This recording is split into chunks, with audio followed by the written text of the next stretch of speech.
যখন একজন পিএলআইডি রোগী একজন ডক্টরের চেম্বারে যান, তিনি ডক্টরের চেম্বার থেকে কি ধরনের চিকিৎসা আশা করেন? তিনি আশা করেন যে তাকে একটা প্রেসক্রিপশন দেওয়া হবে, সেখানে কিছু ঔষধ থাকবে, তারপরে অপারেশনের কথা বলা হবে অথবা ফিজিওথেরাপির কথা বলা হবে, আর কিছু ব্যায়ামের কথা বলা হবে, এই তো। কিন্তু আসলে এটাতেই কি তার সমস্ত সমাধান সম্ভব? না, সম্ভব নয়। দেখেন, আজকে আমি এই যে রিকশায় বসে আছি, আমি এখন রিকশা থেকে নামবো। এই নামার দৃশ্যটি আপনাদের জন্য একটু ভিডিও করছি যে নামার সময় একজন পিএলআইডি রোগী, যদি শুধু পিএলআইডি রোগী নয়, আসলে সকল মানুষের জন্যই এই নিয়মটা প্রযোজ্য। নামার সময় যদি আমি একটা ভারী বাজারের ব্যাগ নিয়ে নামি, নামার সময় যদি আমি এমন করি এই বাজারের ব্যাগ হাতে নিয়েই নামতে গেলাম, নামতে গেলে কি হতে পারে, আমার এই ব্যাগের চোটে এখানে কিন্তু মোচড় খেতে পারে, এবং এই মোচড় খাওয়ার জন্য আমার নতুন করে নার্ভে চাপ খেতে পারে। তাহলে আপনার সমাধান কি? সমাধান একটা আছে, সেটা হচ্ছে বাজারের ব্যাগ এখানে থাকবে, আমি রিকশায় উঠলাম, এবার আমি রিকশা থেকে নামতে যাচ্ছি, আমার কাছে বাজারের ব্যাগ আছে, ভারী বাজারের ব্যাগ, ধরেন 15 কেজি।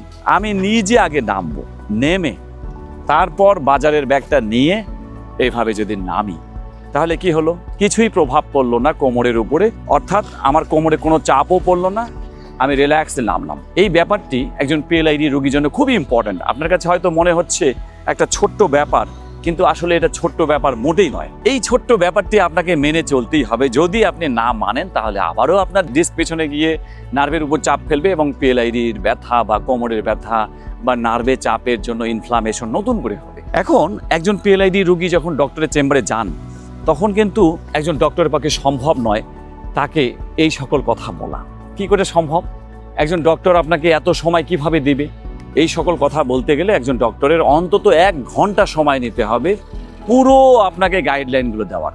যেহেতু এটা সম্ভব আমার জন্যও নয়, যদিও আমি পিএলআইডি রোগীদের নিয়ে কথা বলি এবং তাদের কষ্টের কথা বলি, তাদের সমাধানের কথা বলি, এবং গত 12 বছর ধরে আমরা এই পিএলআইডি নিয়েই কথা বলছি। ফলে আমাদের যে অভিজ্ঞতাটা হয়েছে যে পিএলআইডি রোগীদের এই বিভিন্ন ধরনের চাল চলন, কথাবার্তা বা ভুল ত্রুটিগুলো নিয়ে আমরা বিশ্লেষণ করে দেখেছি যে তাদের জন্য এমন কিছু করা দরকার, এমন একটা প্রোগ্রাম দরকার যেটা আমরা চেম্বারে পারবো না, এবং সেটার জন্য একটি স্পেশাল প্রোগ্রাম আমরা ইতিমধ্যে লঞ্চ করেছি।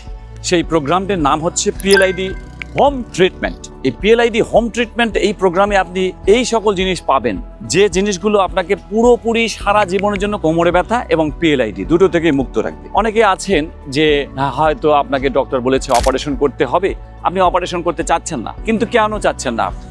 আপনাকে তো অপারেশন করতেই হবে। আপনি কি এমন কিছু করেছেন যে কারণে আপনার অপারেশন করা লাগবে না? আপনাকে তো ওই সংশোধনগুলো করতে হবে। কি সংশোধন?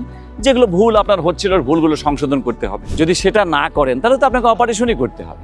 কাজেই পিএলআইডি রোগীদের জন্য অপারেশন থেকে আসলে সবাইকে বাঁচানো যায় না। অপারেশনটা একটা পার্সেন্টেজ লাগেই, কিন্তু বেশিরভাগেরই অপারেশন লাগে না।